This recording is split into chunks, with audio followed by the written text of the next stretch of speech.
السلام علیکم ورحمۃ اللہ وبرکاتہ۔ میں ہوں مولانا عطاء الرحمن اور آپ دیکھ رہے ہیں میرے چینل تعلیمات قرآن اور عملیات قرآن۔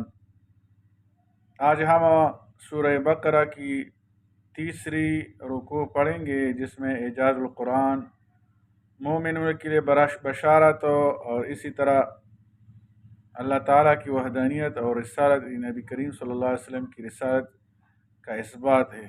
اگر آپ ہمارے چینل پر نئے ہو تو اس کو سبسکرائب کریں اور بیل آئیکن کا بٹن دبائیے تاکہ ہماری نئی آنے والی ویڈیو آپ کے سامنے بر وقت موصول ہو۔ اب ہم سبق شروع کرتے ہیں۔ اللہ من الشیطان الرجیم، بسم اللہ الرحمن الرحیم۔ فَإِن كُنتُمْ فِي رَيْبٍ مِّمَّا نَزَّلْنَا عَلَىٰ عَبْدِنَا فَأْتُوا بِسُورَةٍ مِّن مِّثْلِهِ وَادْعُوا شُهَدَاءَكُم مِّن دُونِ اللَّهِ إِن كُنتُمْ صَادِقِينَ۔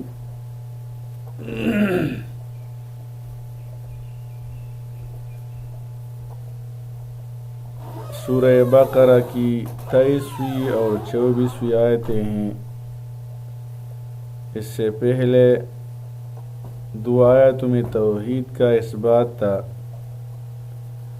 اور ان دو آیتوں میں رسالت محمدی صلی اللہ علیہ وسلم کا اثبات ہے۔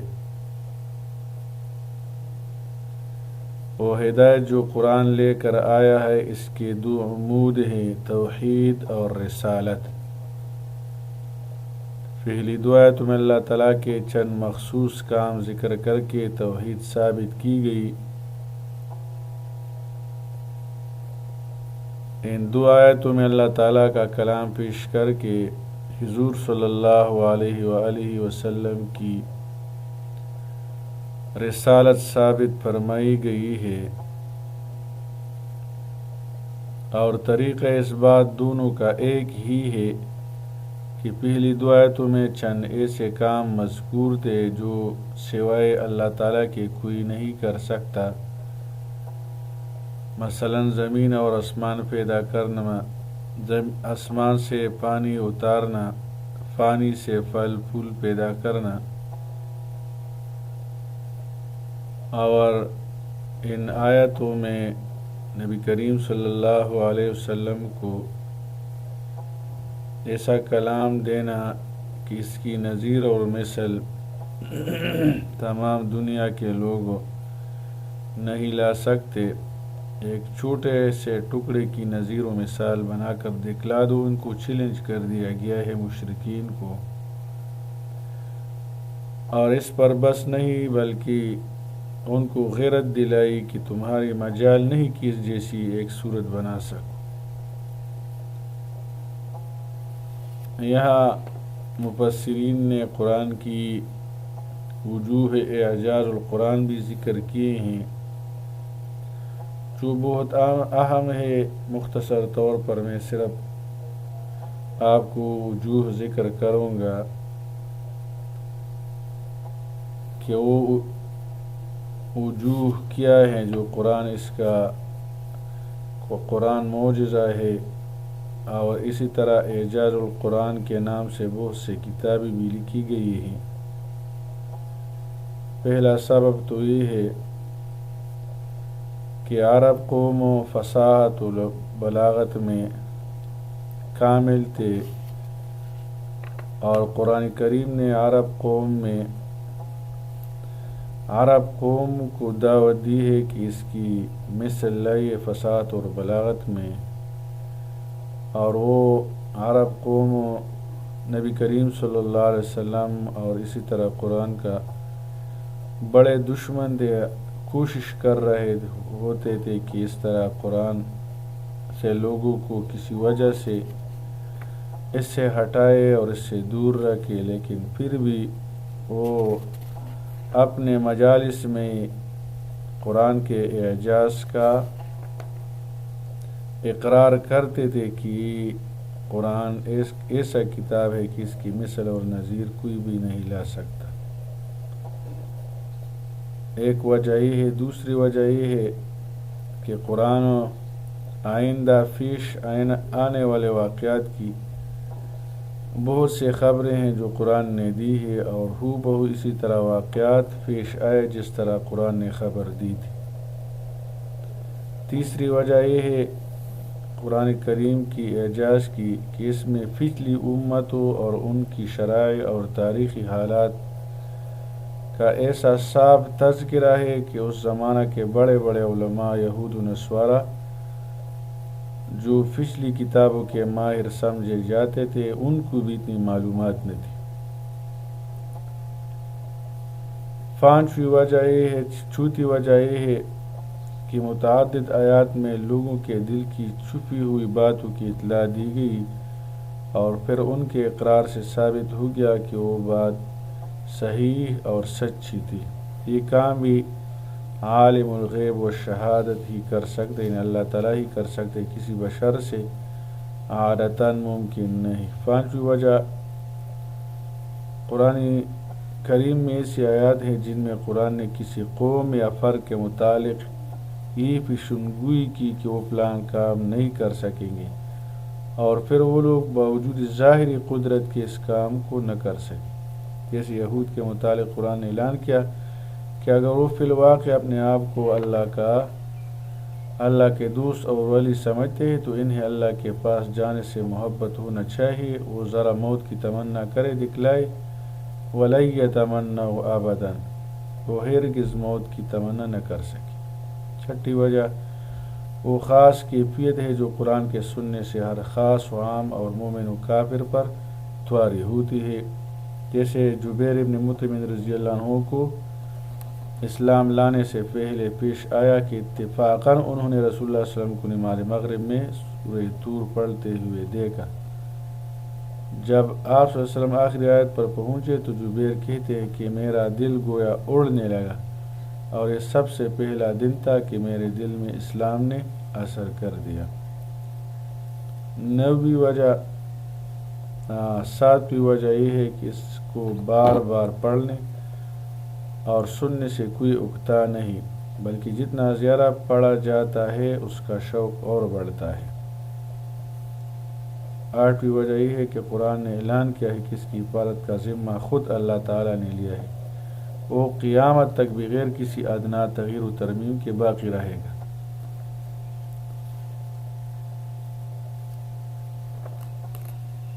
تو یہ تھے چند وجوہات اور قرآن کی اعجاز کی، اس سے نبی کریم صلی اللہ علیہ وسلم کی اس بات ثابت ہوئی، رسالت کی اس بات ثابت ہوئی کہ نبی کریم صلی اللہ علیہ وسلم ایک امی ہے، ایک ان پڑھ ہے، لیکن ایسا کلام ان کے زبان سے جاری ہوا ہے کہ اس کی مثل و نظیر کوئی بھی نہیں لا سکتا۔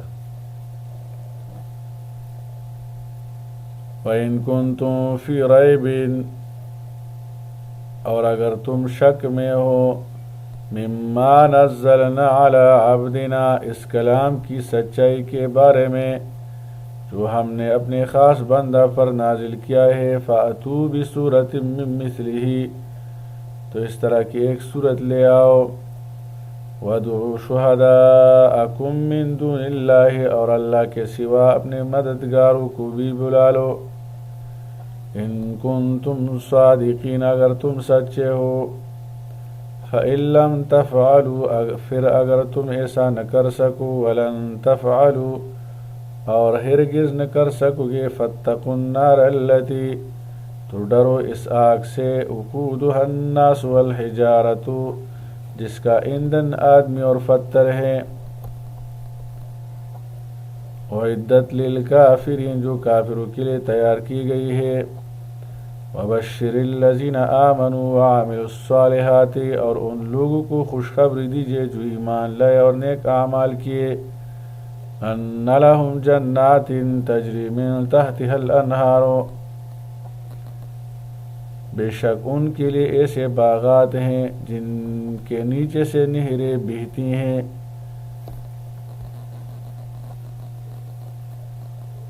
اہل جنت کو مختلف پھل ایک ہی شکل و صورت میں پیش کرنے سے مقصد بھی ایک تفریح اور لطف کا سامان بنانا ہوگا۔ بعض مفسرین نے فرمایا کہ پھلوں کے متشابہ ہونے سے مراد یہ ہے کہ جنت کے پھل صورت شکل میں دنیا کے پھلوں کی طرح ہوں گے۔ جب اہل جنت کو ملیں گے تو کہیں گے کہ یہ تو وہی پھل ہے جو دنیا میں ہمیں ملا کرتے تھے، مگر ذائقہ اور لذت میں دنیا کے پھلوں سے ان کی کوئی نسبت نہ ہوگی، صرف نام کا اشتراک ہوگا۔ کلما رزقوا منہا، جب کبھی ان کو ان باغات میں سے کوئی پھل کھانے کو دیا جائے گا، کلما رزقوا منہا من ثمرۃ رزقا، جب کبھی ان کو ان باغات سے کوئی پھل کھانے کو دیا جائے گا، قالوا هذا الذی رزقنا من قبل، وہ کہیں گے کہ یہ تو وہی ہے جو ہمیں اس سے پہلے دیا گیا تھا، اوتوا به متشابہا، حالانکہ انہیں اس صورت میں ملتا جلتا پھل دیا جائے گا، وَلَهُمْ فِيهَا أَزْوَاجٌ مُطَهَّرَةٌ، اور ان کے لیے وہاں پاکیزہ بیویاں ہوگی، وَهُمْ فِيهَا خَالِدُونَ، اور وہ اس میں ہمیشہ رہیں گے، اس جنت میں اور ان باغات میں ہمیشہ رہیں گے، اور وہ ان باغات میں ہمیشہ رہیں گے۔ ازواج مطہرۃ، ان جنت میں ان لوگوں کو پاک سا بیویاں ملنے کا مطلب یہ ہے کہ وہ دنیا کی تمام ظاہری اور اخلاقی گندگیوں سے پاک ہوگی، بول و براز، حیض و نفاس اور ہر ایسی چیز سے پاک ہوگی جن سے انسان کو نفرت ہوتی ہے، اسی طرح بد اخلاقی، بے وفائی، معنوی عیوب سے بھی پاک ہوگی۔ ان اللہ لا یستحیی ان یضرب مثلا، بے شک اللہ اس بات سے جھجک محسوس نہیں فرماتا، ان یضرب مثلا کہ مچھر، ان یضرب مثلا ما بعودۃ کہ مچھر یا اس سے بڑھ کر کسی حقیر شے کی مثال بیان فرمائے، فما فوقہا اس سے بڑھ کر، ان اللہ لا یستحیی ان یضرب مثلا کہ مثال بیان کرے، ما بعودۃ مچھر یا اس سے، فما فوقہا یا اس سے بڑھ کر، اور یہ حقیر شے کی مثال بیان فرمائے۔ اللہ تعالی اس سے حیا نہیں کرتا، جھجک نہیں کرتا کہ اس سے جسے میں مچھر سے بھی چھوٹا چیز پیدا کرے۔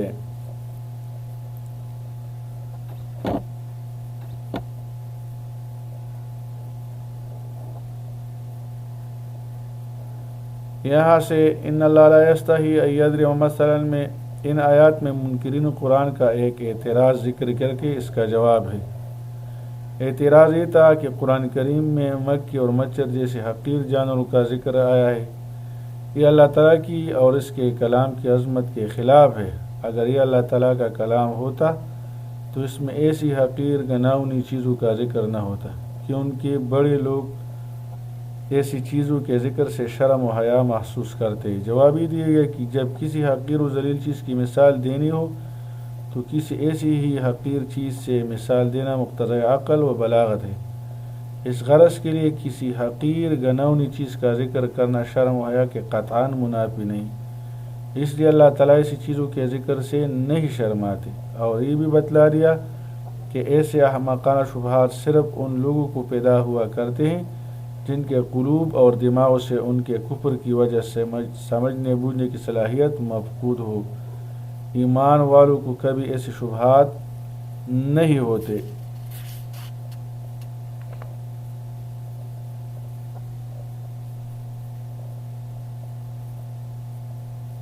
اور اس کے بعد اس کی ایک حکمت بھی بتلا دی گئی ہے کہ ایسی مثالوں سے لوگوں کا امتحان ہوتا ہے۔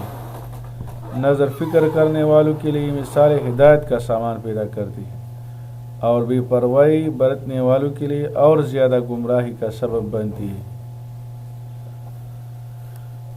فَأَمَّا الَّذِينَ آمَنُوا فَيَعْلَمُونَ أَنَّهُ الْحَقُّ مِنْ رَبِّهِمْ، لہذا جو لوگ ایمان لائے تو جانتے ہیں کہ یہ مثال ان کے رب کی طرف سے حق ہے۔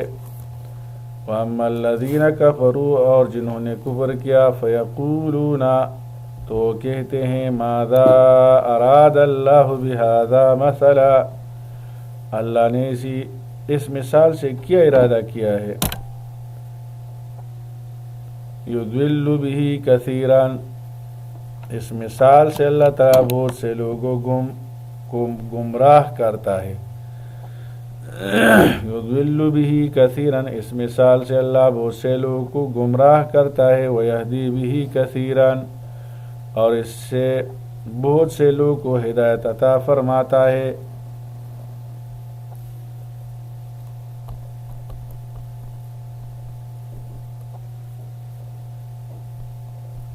وما يضل به الا الفاسقین، اور اس سے وہ صرف نافرمانوں کو ہی گمراہ کرتا ہے. ان مثالوں سے یا ان قرآن کی وجہ سے بہت لوگ جو فساق نافرمان ہے یا کافر ہیں، انکار کرنے والے ہیں، تو اس میں کفر اور نفاق میں اور اس کے انکار میں قرآن کی نزول سے اس کا انکار اور بھی زیادہ ہو جاتا ہے. اور اسی طرح بہت سے لوگ اس سے ہدایت یافتہ ہوتے ہیں، اس پر ایمان لاتے ہیں. الذین ینقضون عہد اللہ من بعد میثاقہ، الذین ینقضون عہد اللہ، جو اللہ سے کیے ہوئے عہد کو توڑتے ہیں. من بعد میثاقہ، اس سے پختہ کرنے کے بعد. وہ عہد اس صورت معاملہ اور معاہدے کو کہا جاتا ہے جو دو شخصوں کے درمیان ملے ہوئے، جو دو شخصوں کے درمیان ہو جائے، اس کو معاہدہ اور عہد کہتے ہیں. اور میثاق ایسے معاہدے کو کہتے ہیں جو قسم کے ساتھ مضبوط و مستحکم کیا جائے، اس پر قسم بھی کھایا جائے، تو یہ میثاق ہے. وَيَنْقُضُونَ عَهْدَ اللَّهِ مِنْ بَعْدِ مِيثَاقِهِ وَيَقْطَعُونَ اور ان رشتوں کو کاٹتے ہیں، ان رشتوں کو کاٹ دیتے ہیں. مَا أَمَرَ اللَّهُ بِهِ أَن يُوصَلَ، جنہیں اللہ نے جوڑنے کا حکم دیا ہے ان کو کاٹتے ہیں. وَيُفْسِدُونَ فِي الْأَرْضِ، اور زمین میں فساد مچاتے ہیں. اولئک هم الخاسرون، یہی لوگ خسارہ اٹھانے والے ہیں. ان رشتوں کو جس کی جوڑنے کا اللہ نے حکم دیا ہے، یہ لوگ اس کو کاٹتے ہیں، اس کے خلاف کرتے ہیں. اللہ تعالیٰ نے جوڑنے کا حکم کیا ہے، اس کو توڑتے ہیں. اولئک هم الخاسرون، یہی لوگ خسارہ اٹھانے والے ہیں. کیف تکفرون باللہ، تم کیسے اللہ کے ساتھ کفر کرتے ہو. وکنتم امواتا، جبکہ تم مردہ تھے. فاحیاکم، تو اس نے تمہیں زندہ فرمایا. ثم یمیتکم، پھر وہ تمہیں موت دے گا. ثم یحییکم، پھر وہی تمہیں زندہ فرمائے گا. ثم الیہ ترجعون، پھر تم اسی کی طرف لٹائے جاؤ گے. پچھلے آیتوں میں اللہ تعالیٰ کی وجود، توحید اور رسالت کے دلائل واضحہ اور منکرین و مخالفین کے خیالات باطلہ کا رد مذکور تھا.